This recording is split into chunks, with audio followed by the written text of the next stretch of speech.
The issue of immigration is becoming increasingly important ahead of the British parliamentary elections. The Conservatives want to score points with their voters with it. And now the opposition is also taking up the question of how many migrants should come into the country. So, just a month before the parliamentary elections in Great Britain, the head of the opposition Labour Party, Keir Starmer, has taken up the important election campaign issue of migration for the first time. Listen carefully, I will reduce the number of immigrants, said Starmer, who, according to current polls, can hope to become British Prime Minister in the parliamentary elections, and he said that in an interview with the tabloid newspaper The Sun on Saturday. According to the report, Starmer did not give a timetable or give any specific details about the extent of the reduction in migration numbers he's aiming for. However, the paper quoted him as saying that the adoption of laws to limit migration is the top priority. And according to this, employers who violate labor law should be punished with a ban on employing foreign workers. As I said, migration policy is a key election issue ahead of the general election in Great Britain on July 4th. And according to a survey published on Saturday by the YouGov Polling Institute, 18% of Britons consider the issue to be the most important election issue. And Prime Minister Rishi Sunak and his Conservative government want to limit immigration to Great Britain. At the end of April, the British Parliament approved a controversial government plan to deport migrants to Rwanda. It allows people to have entered the country irregularly to be deported to the East African country without their origin or asylum application being checked beforehand. Rwanda was just classified as a safe third country for this. And Labour leader Keir Starmer is taking a tougher stance on borders and migration than his Social Democratic predecessors. However, the Labour Party has stated that it wants to repeal the deportation law introduced by the Tories as a deterrent. In the newspaper interview, Starmer now stated that if he wins the election, he will instead target the gangs of people smugglers who bring illegal migrants across the English Channel in small boats. Sending asylum seekers to Rwanda was supposed to be one of Prime Minister Sunak's flagship projects. Now the Conservatives have to admit that there will be no deportation flights until the elections are over. If it were up to the British Conservatives, their deportation project would have been a reality long ago. And Prime Minister Rishi Sunak's government wants to deport asylum seekers to Rwanda on an irregular basis. But legal concerns from the British judiciary have repeatedly delayed and watered down the law. The deportation law is now in place, and Sunak, for his part, has to admit that there will be a delay in its implementation. So no deportation flight will take off before the recently scheduled general election on July 4th. And Sunak himself confirmed this on Thursday in an interview with the radio station LBC. However, he used the asylum law to campaign for himself. If I'm elected, the flights will take off, said Sunak, and when asked several times clarified after the election. However, preparations have been made, he stressed, and things will happen in quick succession in the summer if it's about him. One person who does not want to stand for election again, though, is Nigel Farage. The right-wing populist British ex-politician and Brexit campaigner played a key role in Britain's exit from the EU. He has now announced that he will support his party in the election campaign, but will not run for Parliament himself. The choice between the Conservatives and the left would not be very inspiring, he tweeted. Only his party, the Reform Party, would have the radical agenda needed to prevent Britain from falling into the shadows.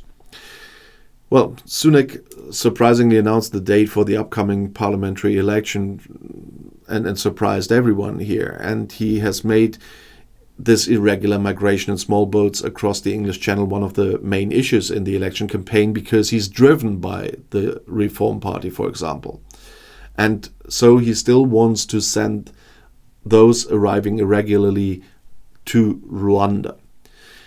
They will be sent directly to Rwanda. And although £240 million have already been paid to the East African country as part of the agreement with Rwanda, not really any migrant has been deported there so far, with the exception of one who has left voluntarily. Nevertheless, the program is also repeatedly praised by politicians in the EU as a model. According to Sunak, it is intended to have a deterrent effect. However, there is no evidence of this so far. Experts doubt that it will stop migrants from attempting the dangerous crossing in small boats across the English Channel to get to Great Britain.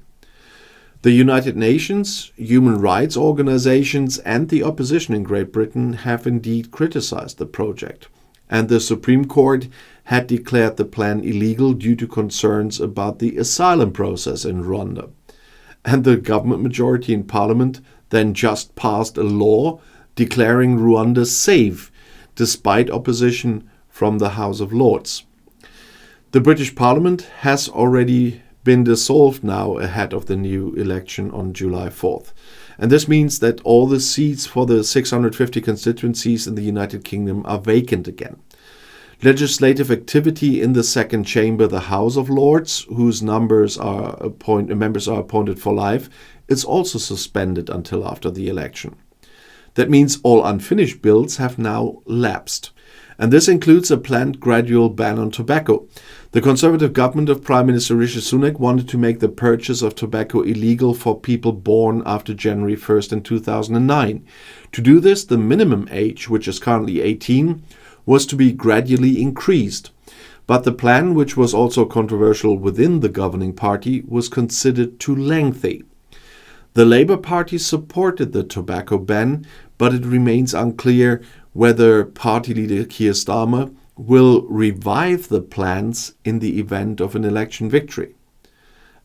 So far, a total of 77 Conservative MPs have already announced their resignation from the British Parliament, and that is more than before the overwhelming victory of Labour politician Tony Blair in 1997, when 72 Conservative MPs threw in the towel. But in the polls, Prime Minister Rishi Sunak's Conservatives are far behind the opposition Labour Party. The latter, as I said, supported the tobacco ban, but it remains unclear if he will really do anything about this, if he wins what we all expect now. But Starmer has also recently received the support of dozens of business leaders. They prefer a Labour government to the Tories, who have attracted attention in recent years mainly through internal party disputes and chaos. And Sunak's Conservatives have governed the United Kingdom since 2010 and are also responsible for the country's momentous exit from the European Union. The then Prime Minister David Cameron called an exit referendum in 2016 under pressure from the Eurosceptic wing of his party and surprisingly lost. And after a long tug of war, the country left the European Union in early 2020. Starmer is in favor of rapprochement with the European Union, but does not want to hear of a new accession. Starmer promises the British nothing less than change, though. According to experts, many voters are hoping that Labour will bring a new tone to the government and that the chaos of recent years with changing prime ministers, frequent scandals and constant changes of ministers will finally come to an end.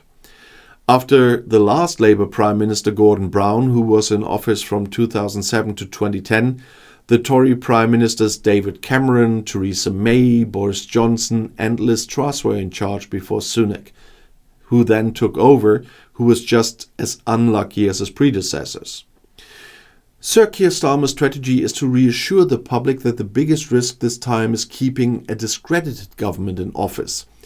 That's what political scientist Mark Garnett from Lancaster University told the German press agency.